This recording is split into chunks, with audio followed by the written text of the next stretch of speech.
with President Trump's leadership, formally creating by executive order the National Energy Dominance Council, the NEDC. And I know you've got some Australian roots, so if people have a hard time remembering it, we think of like ACDC. It's NEDC. Yeah, good. And because we got power, Like that. we can still have a lightning bolt on the T-shirt for the NEDC. Do you like that music? Well, of the age, the era that I came from, I mean, who doesn't like an Australian rock band that's still touring? Yes. 50 years after founding. True.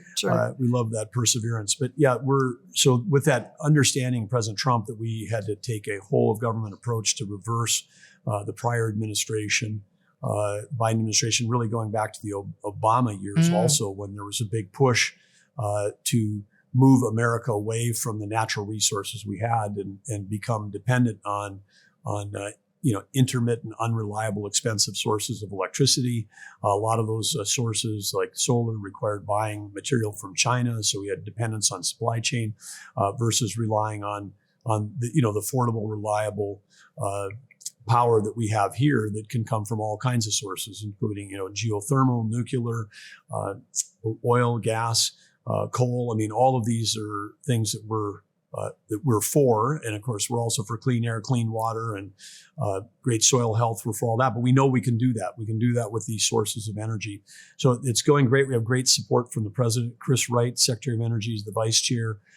Lee Zeldin is a key part of the team, and others that are here at the conference, like Howard Lutnick and Scott Besson, are also part of the National Energy Dominance Council, because it comes into play, if we've got competitors or that are adversaries around the world. Well, because it's really national security policy, isn't it? Because China is building coal-fired power stations at the rate of one a day, pretty much. Yes, yeah, it's unbelievable. I mean, they've permitted over 100 gigawatts of coal in China in the last 12 months, and that's 1 gigawatt's Denver. So it's like they've added like 100 Denvers. Wow. But when we think about overseas, again, when we supposedly under the Biden administration, there were sanctions on Iran and some sanctions on Russia, but Russia and Iran were, all we did is their price of their oil went down about 20% and China bought it all. So then we just turned our adversaries into China's discount gas station. Right. And then it wasn't effective. So again, we need the whole of government to make sure that we're both here and abroad, ensuring that we've got energy dominance does prosperity at home. And as you said, it does lead to peace abroad. It is part of national security. And you mentioned Joe Biden. I mean, he was part of that sort of crazy climate alarmist sort of regime. And part of that, he was trying to ensure that gas prices didn't go up and fuel inflation. So what did he do with the petroleum reserve? Didn't he just drain it? He drained it in half, which is, again, Joe Biden turned the Strategic Petroleum Reserve into his own personal political petroleum reserve. Right. Because the draining, most of that happened, 400 million barrels taken out of it in the lead up to the midterms as a way to try to keep price down. But on the flip side, when he was on the way out the door, he was doing things like through executive order saying you can't develop more offshore in the Gulf of America. I mean, and to me, again, we talk about America's balance sheet. If we've got $36.5 trillion of debt, everybody knows that. What are our assets? Nobody knows, because we haven't been tracking them. We don't have the financial systems, but in part of Interior, we've got USGS, the U.S. Geological Survey. We're getting back to our roots. So it's not just drill, baby, drill. We're going to map, baby, map. And then we're going to mine, baby, mine, because we have to get going in the critical minerals. And we're going to build, baby, build, like AI data centers. I mean, those are all things we have to do. But when Joe Biden would write an executive order and it would be reported on in the mainstream media, they would never say, oh, he just wiped $10 trillion off the balance sheet, because that kind of an action restricting that. When you shut down coal, the coal assets in its raw form, just on federal land, we've got the new release of the new survey that just came out. It's $8 trillion is what it's worth. Wow. But if you just say, no, we're going to not touch that, we're going to not touch this, you're effectively taking a resource away from the American people. So you're saying the asset sheet of America is incredibly valuable and could pay off the debt. So would you be willing to sell off some of that federal land to pay off the debt? Is that possible? Well, I think what we want to do is we want to get the highest return we can and sustainably use these resources. Theodore Roosevelt, who put away much of this federal land because it's an enormous Interior by itself would be the largest balance sheet of any company in the world if it's our the Department of the Interior. 500 million acres of land, 700 million acres of subsurface, 2.5 billion of undersea offshore, rich with critical minerals and oil and gas resources. So that's the balance sheet, and we should be developing it responsibly, because if Interior is the largest balance sheet in the world, which it is, and then you take a look at the revenue that's coming from those resources, it will also be the worst performing, hedge fund, private equity fund in the world, because we're getting so little return for it. And part of that is just the regulation that, choking the regulation of that causes people, even if they want to develop oil and gas, they've been going to private lands or state lands as opposed to federal lands. By design. I mean, by design, they were trying to stop mining in this country, stop harvesting trees in this country, stop oil and gas production on federal land. I mean, Joe Biden said it out loud, no more drilling on federal land. I mean, he said it, but that's craziness at a time when we need more energy, and we specifically need more energy. We need more electricity to win the AI arms race. And locking up that land is no good for it. I mean, I know in California with the fires there, part of that is wilderness that's been locked up, not managed. The same thing happens in Australia, in Canada. How can you get around that?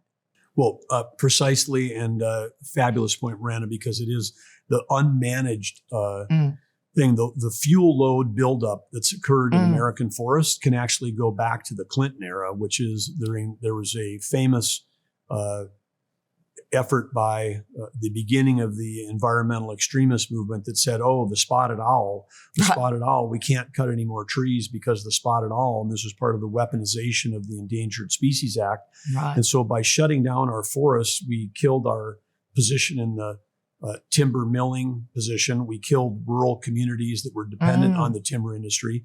But the private sector folks, because if we would do a timber lease, they would write a check to the government, to do that lease. And an oil and gas lease, they pay us for the opportunity, and then they pay us a royalty on top of it. So these are ongoing sustainable revenue. But then when they're in the forest, in the case of the forestry, they're clearing roads, they're doing the thinning, they're doing all the things to do to manage that forest. So then if there is a fire, it doesn't burn at the super mega heat fire that we have today. And destroy all the forest and all the critters that live in it. Yeah, exactly. So it's not environmental. A forest that's clean can survive a fire. Yeah. Because the healthy trees survive, and it can be positive. Controlled burns have a positive role, but these out of control mega fires, super hot fires, they do kill the forest. And now we are again burning. We're burning more timber every year in America than we harvest. And we're importing accidentally. Right. I mean, so uncontrolled fires consume more of our asset base. Right. So then we spend money to try to control or stop those fires, as opposed to get paid money from the private sector. We being the citizens, the public owner, we should be receiving revenue as opposed to expending expenses. Fighting the fires. The amount of timber that we've stopped harvesting equals about the amount that we now import. So then we're also paying for imported timber. And if people do, it's completely crazy. And if we do care about CO2 releases, when it burns, these are massive CO2 releases. That's how you release the CO2 from a tree, is you burn it. I mean, when you have a campfire or a fire, you're releasing that carbon. And so the fires in California have released more CO2 than all of their efforts to control CO2. Right. What a joke. So it's like it's not. So what can you do about that? Well, what we are doing is President Trump signed an executive order to bring together the 5 forest firefighting units. 4 of those are with Interior, and 1 was under U.S. Forest Service. But those 5 separate groups across national parks, U.S. Fish and Wildlife, Bureau of Indian Affairs, Bureau of Land Management, and Forest Service. Those 5 all operate independently. They got different pay levels. They're not well coordinated on use of aircraft. Some have different policies. Are we going to contain, or are we going to suppress a fire? So all of this leads to bad outcomes, because federal land ultimately has neighbors, and it might be private or state. And so we'll have a state that's fighting a fire to put it out, where the federal government is allowing it to burn. Right. So we need to have a unified approach. President Trump understands that, but then in the same way, we're bringing back the coal industry, we're bringing back the timber industry, we're going to start permitting the timber industry, all of these things to get more private activity to maintain healthy forests and to lower the amount of CO2 and reduce the amount of uncontrolled fires. Fantastic. Now, also, I know President Trump's very interested in rare earths, rare minerals, but particularly copper he's been talking about lately because we're so vulnerable to China because we don't produce any of our own. Is that something you're working on? Yes, and it's been very fun, both through Interior, through the Bureau of Land Management, owns a tremendous amount of land in places like Nevada. 80% of Nevada is federal land. We've permitted 3 mines in Nevada in the last several months. Copper. Yeah. Well, not copper. Some are uranium. Some are rare earth minerals. Because we've taken the entire periodic table, we've mapped it, and said of all these elements on the periodic table, including copper, where are we at risk to dependence on foreign suppliers? And the top 20 that are most critical for U.S. defense and for U.S. automaking and key industries, 85% of the processing is being done in some cases by China, in some cases 100%. Wow. So we are on a mission over the next 2 years to try to dramatically reduce that. Ourselves developing it here, partnerships with allies. And you may have even seen, it was announced last week, the Department of Defense made a direct equity investment in a U.S. critical minerals mine and processing plant, Mountain Pass, here in America. So this is we have to be willing in this case, like, to put our own capital, the federal government's capital, to work, because China would just dump into our country anytime someone had a mine that started to show progress, and they would kill the market. And so there was no private capital flowing into the mining business for decades. And we're also streamlining the permitting. We did permit a mine in Arizona that had been trying to get a permit for 29 years. You speak very much as a businessman still, which is a very refreshing thing in Washington. So you've been governor, of course, of North Dakota, so you understand politics, but what is it about Washington that makes it kind of resistant to normal business practices? I'm thinking particularly of Elon Musk.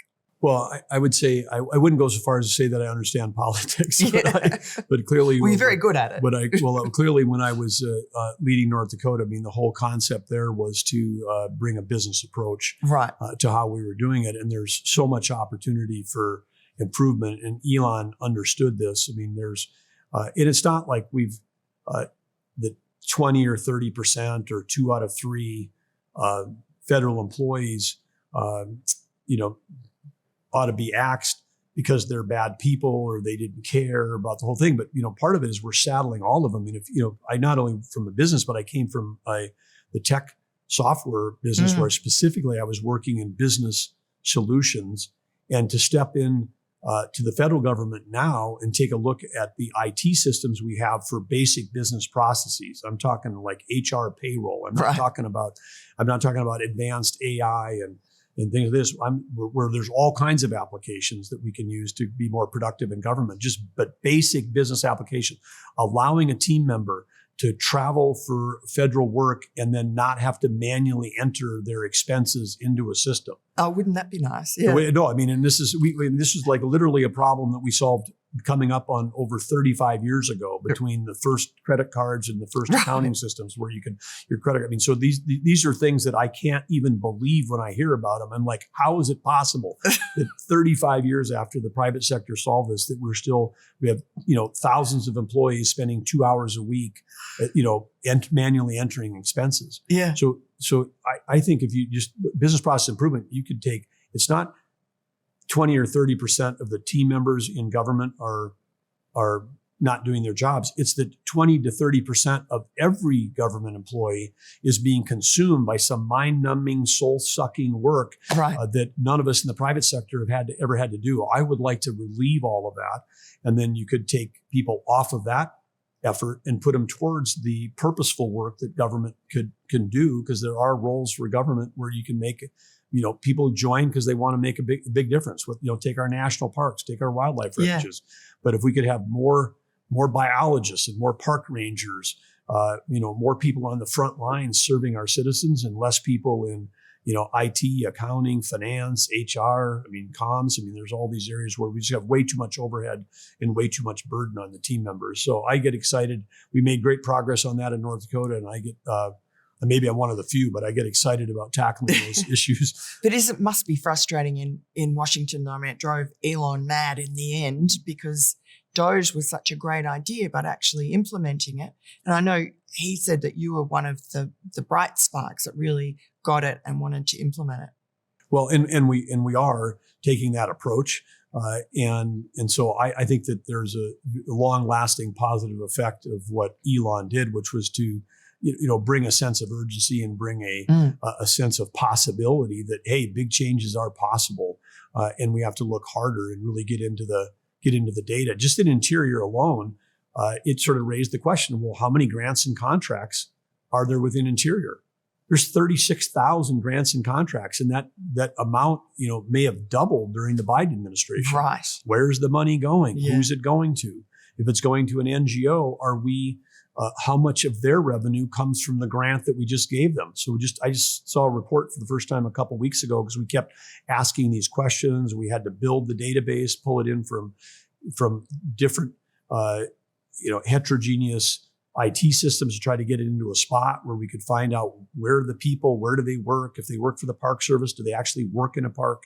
And if we gave a grant, what percentage of their revenue is coming from us? And we discovered that there were some of these grant NGOs where we were 99% of their revenue. Wow. And were they is that wasted money? Well, I think they were doing what they said they were doing, but they also had 30% in overhead, which included lobbyists lobbying for a bigger grant. And, CEOs making $600,000 to give out grants that we could have, a junior federal employee doing the same thing, or we could give the grant to a state fish and wildlife department and let them decide, where they want to deploy the dollars. So there's some overhead that gets built into these systems that which we can uncover. Because in the private sector, if you're more than 80% of a subsidiary's revenue, you're a wholly owned subsidiary, right, and you have to roll it back up. So when I look at ththose NGOs, I'm like, well, their P&L is really our P&L, right? Because we're all their revenue, and they're doing all the expense. So maybe we should just roll them back into us.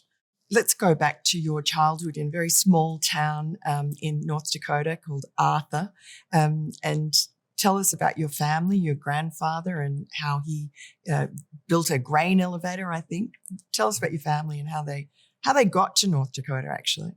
Well, it's thank you for asking that question. I love the way you say Arthur. It's never sounded better than when you said it just now. But it is a little community of about 300 folks, really, out on the prairie. Gravel streets was there. The only paved street was the state highway that ran through town. And, fantastic place to grow up, where I learned a lot of the values about, hard work and being outdoors. And it's a place where neighbors help neighbors. And it's a very rich agriculture. So deep connection to the land. And then got exposed. My mom and dad were both hunters, and so right. I sort of fell in love with the outdoors during that time as well.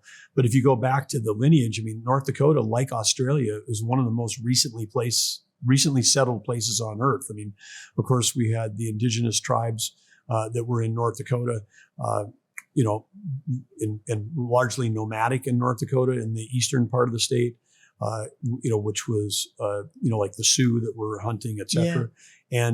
And then I had on my grandmother's side, I had a great grandmother that was the first college educated woman in Dakota territory. Wow. She came up the Missouri River must have been a shock. It was. Yeah. And fortunately she also wrote she kept detailed journals and wrote letters for editorials for East Coast newspapers about life on the frontier. And so most of North Dakota's early understanding was her prolific writings. Wow. And she's considered essentially the founder of the North Dakota Historical Society because she'd been sort of hanging on to stuff and understanding the shift. Because when she got there, her husband was a Civil War veteran. They were assigned to a fort. So they were out there at the beginning of what might be considered the Indian Wars. Yeah. But that was in the 1870 timeframe. And then my grandmother was born a couple years later, and she was the first non-Native American person born in what's now Bismarck, North Dakota, what's now the capital.